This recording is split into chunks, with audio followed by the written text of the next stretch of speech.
வழக்கில் 9 பேரும் குற்றவாளிகள் என்ற தீர்ப்பானது வெளியாகி இருக்கிறது. நாடே எதிர்நோக்கி காத்திருந்த தீர்ப்பின் விவரங்கள் இன்று மதியம் 12 மணிக்கு வெளியாகும் எனவும் முதற்கட்டமாக 9 பேரும் குற்றவாளிகள் என நீதிபதி நந்தினி தேவி அவர்கள் அறிவித்திருக்கிறார். அது தொடர்பான அந்த நேரலையை தொடர்ச்சியாக பார்த்து வருகிறோம். தொடர்ந்து விவரங்களோடு இணைகிறார் எம்முடைய செய்தியாளர் பரிமலா. தீர்ப்பு எப்போது வெளியாகும் அப்படின்ற ஒரு எதிர்பார்ப்பு இருந்தது. தற்பொழுது 9 பேரும் குற்றவாளிகள் அப்படின்னு அறிவிக்கப்பட்டிருக்கிறார்கள். தொடர்ந்து கூடுதல் விவரங்களுக்காக உங்களிடம்.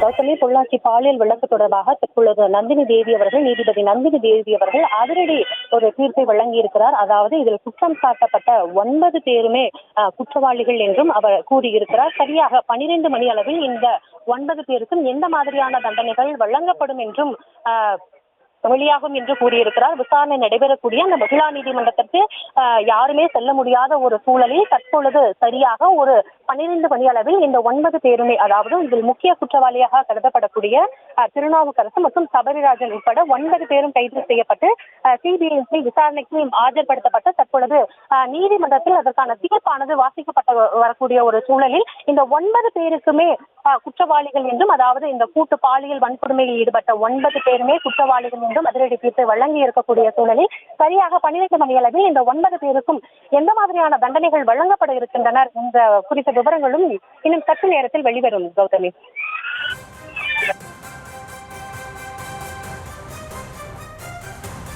தற்போது விவரங்களுக்கு நன்றி பரிமலா.